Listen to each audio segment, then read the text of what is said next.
जय Hind to all of you. नमस्कार दोस्तों। आपका स्वागत करता हूं मैं करम योगी दिवाकर बोत्रा अपने next episode sociology in 10 minutes. I hope you are seriously enjoying these sessions जो हम सोशियोलॉजी पे लेके आए हैं। 10-10 मिनट में एक-एक कॉन्सेप्ट को कवर करना ताकि आपको पता चले कि किस तरीके से आपको कवर करना। मैं फिर रिपीट कर देता हूं, the goal is not just to give you a content obviously 10 minute में लिमिटेड होगा, बट वो स्ट्रक्चर वो जो ऑब्जेक्टिव है इसका कि आपको एग्जैक्ट तरीका समझ में आया, that definitely would be fulfilled in these 10 minutes. जैसा कि आपको पता है पिछले एपिसोड में हमने कार्ल मार्क्स स्टार्ट किया था। आज episode 21, topic is Karl Marx, modes of productions. पिछले लेक्चर में मैंने हिस्टोरिकल मटेरियलिज्म कवर किया है।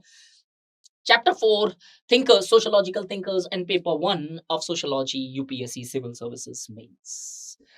आज है वो जजमेंट डे। आज वो जिसकी मैं आप लोगों से कब से बातें कर रहा हूं, पिछले 20 दिन से एटलीस्ट, द सोशियोलॉजिकल डे और the sociology day at study IQ, जहां पे आज हमारा बैच स्टार्ट होगा। एंड अभी भी एडमिशन नहीं लिया है, I don't have anything else to say. In fact this is the day जहां पे वील सेलिब्रेट द सोशियोलॉजी। हम सिलेबस डिस्कशन से स्टार्ट करेंगे। ओरिएंटेशन सेशंस के अंदर सारी थियरीज डिटेल में कवर करूंगा। उसके बाद चैप्टर 1 से एज इट इज डेप्थ में जाना चालू करेंगे। I am pretty much sure कि मेरे बच्चों ने ये 10 मिनट्स वाली सीरीज देखी होगी। एक बेसिक अंडरस्टैंडिंग के साथ बैच में आएंगे, और नहीं भी आते हो कोई प्रॉब्लम नहीं है, बेसिक ही तो डेवलप करना है हमें सबसे पहले। फिर भी नहीं किया है, div life could be a code which you can use. और इन फैक्ट इस बैच के अंदर ऐसे ऐसे फीचर्स है where you will not find it anywhere. This is definitely my assurance in fact कि ये जो फीचर्स, हैंड रिटन नोट जैसे फीचर्स, मेंटरशिप मिलेगी पर्सनली, डाउट क्लियरिंग सेशंस होंगे, आपको बकायदा लगेगा नहीं कि आप ऑनलाइन स्टडी कर रहे हो। और सबसे सबसे सबसे सबसे सबसे important aspect, answer writing is there in this.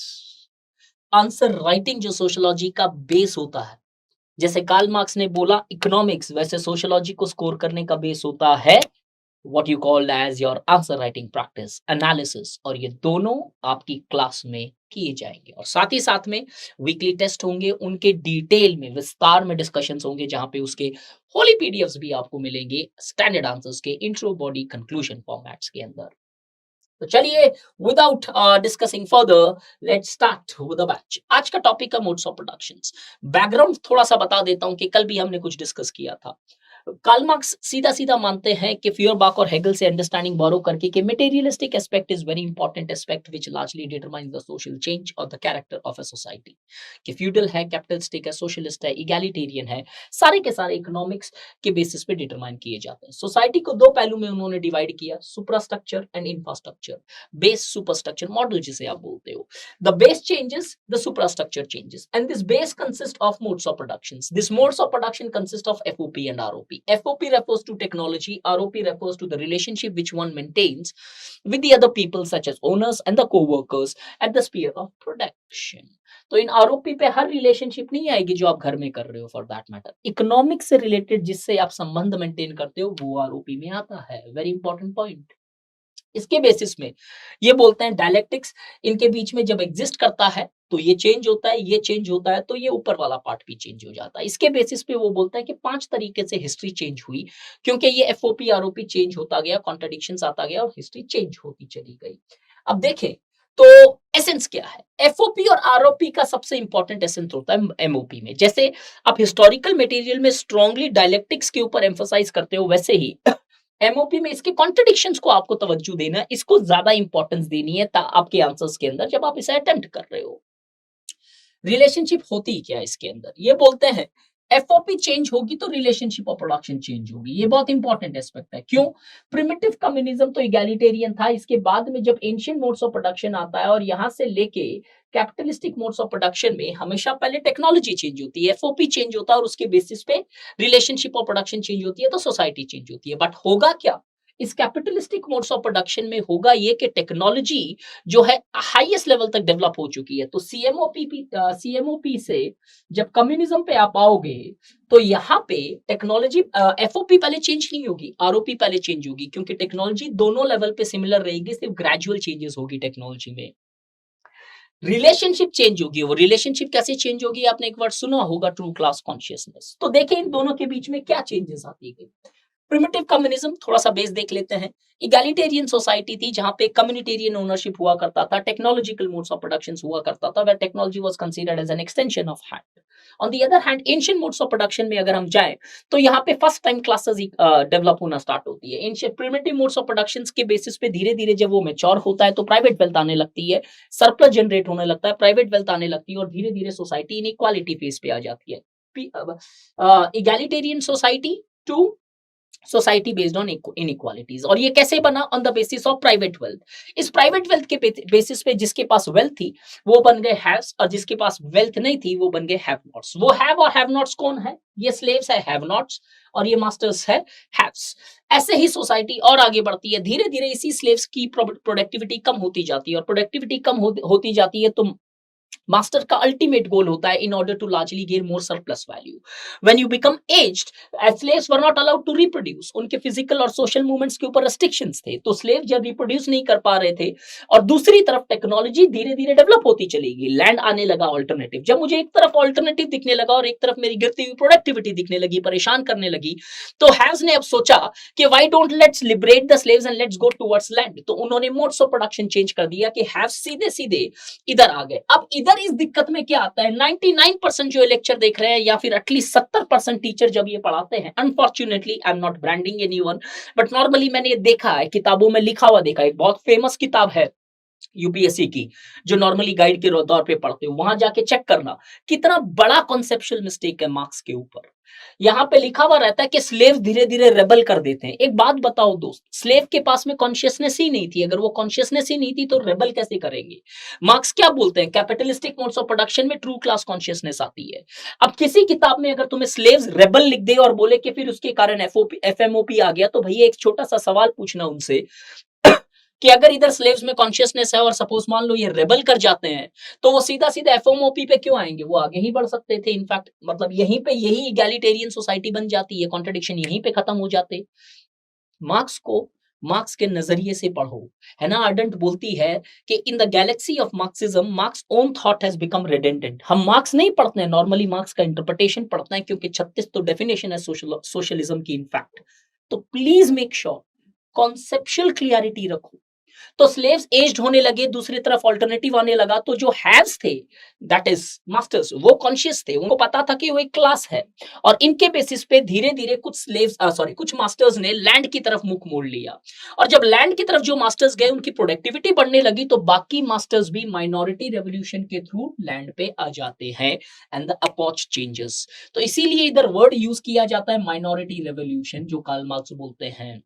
अब जब फ्यूडल मोड्स ऑफ प्रोडक्शन में आते हैं, तो कहीं ना कहीं फिर सर्व्स और लॉर्ड्स के बीच में डिबेट होती है। ये सर्व्स कौन है? ये स्लेव सर्व्स बन गए। इनको फ्री कर दिया तो वो आगे जाके उनके पास कोई स्किल्स और कैपेसिटीज नहीं थी, तो इन्हीं लॉर्ड्स के अधीन वो जाके सर्व्स बन गए।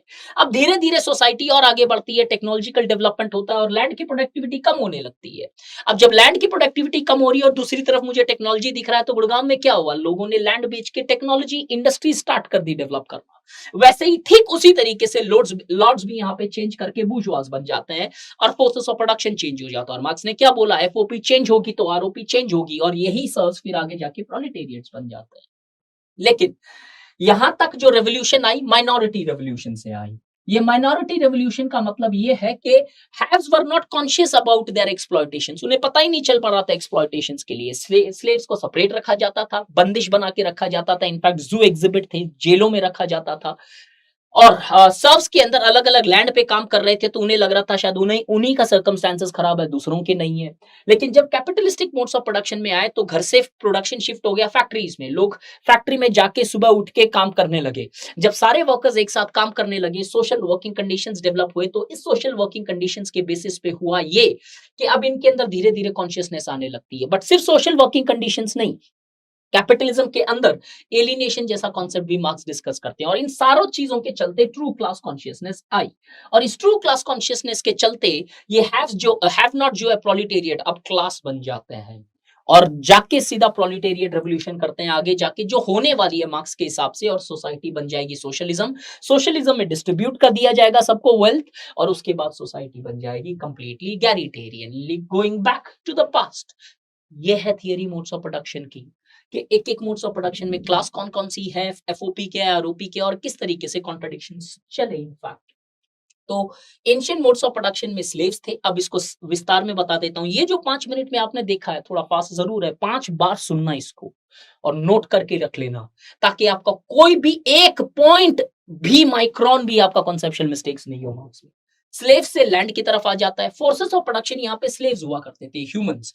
खुद स्लेव जो है बैटल लड़ते थे, लेकिन जैसे जैसे आगे टाइम बदला, अब एफओपी ह्यूमन से निकल के लैंड आने लगा। लैंड डिटरमाइन करती थी प्रोडक्टिविटी, लेकिन इस लैंड के ऊपर काम ह्यूमन ही करता था। तो अभी भी क्या था, एलिनेशन नहीं हुआ करता था। आगे जाके देखेंगे एलिनेशन का कॉन्सेप्ट भी। तो ROP will also change because FOP has change, क्योंकि मार्क्स ने बोला है FOP brings change in ROP at least in capitalistic modes of productions. अब इधर कॉन्ट्रडिक्शंस आए, किस तरीके से, जो मैंने माइनॉरिटी रेवोल्यूशन बोला था। एंशिएंट मोड्स ऑफ प्रोडक्शन में फोर्सेस ऑफ प्रोडक्शन थे, ओल्ड मैंने लिखे हैं स्लेव्स। एफओ में फ्यूडल मोड्स ऑफ प्रोडक्शन के अंदर न्यू फोर्सेस ऑफ प्रोडक्शन बन गए लैंड। इधर रिलेशनशिप किसके बीच में थी, मास्टर स्लेव, स्लेव स्लेव्स के बीच में। इधर रिलेशनशिप है लॉर्ड सर्व्स और सर्व सर्व्स के बीच में। अब ध्यान से सुनो, कॉन्ट्रडिक्शन कहां आता है। नॉर्मली इसके ऊपर यूपीएससी ने क्वेश्चन भी पूछा। अब ये लैंड फुली डेवलप नहीं हो पाएगी जब ओल्ड रिलेशनशिप ऑफ प्रोडक्शन खत्म नहीं हो जाए। जब तक, क्यों, जब तक स्लेव्स पकड़ के रखेंगे मास्टर्स, तो सर्व्स काम करने वाले नहीं मिलेंगे लैंड पे, और लैंड का यूज नहीं होगा। तो the first contradiction exist between the new FOP and the old ROP, and the second contradiction exist between the old FOP and the new ROP. इसको काम करने के लिए जो रिलेशनशिप चाहिए, जो अनिवार्य है, मार्क्स ने क्या बोला, सिर्फ लैंड से नहीं होगा, आरओपी आना चाहिए।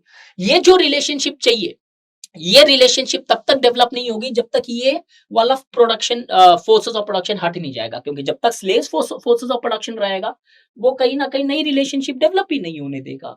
एंड दीज कॉन्ट्रडिक्शंस आपको अच्छे से पता है हिस्टोरिकल मटेरियलिज्म के अंदर, this contradiction leads to change, और इसके बेसिस पे एक अप्रोच चेंज होता जाता है। शायद ये 10 मिनट में जो मैंने मार्क्स आपको समझाया एमओपी, मैं लिख के दे सकता हूँ कि शायद इतनी क्लियरिटी नहीं रही होगी। I am not trying to boost myself, but the fact is this, Marx को हम बड़ी उल्टी तरीके से समझ लेते हैं। तो समराइज करूं, internal contradiction leads change in history, and this change in history in capitalistic modes of production में क्या होगा, कॉन्शियसनेस आ जाएगी एक्सप्लॉयटेशन के बारे में। इस एक्सप्लॉयटेशन के कारण ट्रू क्लास कॉन्फ्लिक्ट होगा, और क्लास कॉन्फ्लिक्ट होगा तो मेजॉरिटी रेवोल्यूशन, जिसे आप बोलते हैं प्रोलेटेरिएट रेवोल्यूशन, हो जाएगा, और इसके कारण फिर आगे जाके सोसाइटी कम्युनिस्ट हो जाएगी। So the modes of production theory, the Karl Marx gives in detail the various features from primitive to capitalistic modes of productions. I do agree कि मैंने हर अप्रोच के फीचर्स आपके साथ डिटेल में नहीं डिस्कस किए हैं, बिकॉज एक इतना कॉन्सेप्ट है इसके अंदर, it takes almost 10 to 12 classes to just understand these modes of productions. But I hope बहुत अच्छे से मैंने जो कॉन्सेप्चुअल पार्ट है आपको प्रेजेंट करने की कोशिश की है। 7th अप्रैल है div live, get into the batch, that's the only thing I'll say as far as this course is concerned. इससे अच्छी अगर मार्क्स की आपकी क्लियरिटी है, God bless you all, in fact होनी भी चाहिए, और this is what we require and this is our purpose here at Study IQ is as well, कि at least in 10 मिनट में आपके concepts clear होते जाए, ताकि वो 300 के नियर पहुंचते जाओ। Thank you so much, join the batch, you have not missed anything practically more, as we have just started the batch and this is going to have a mesmerizing impact on how the sociology is taught. Thank you so much.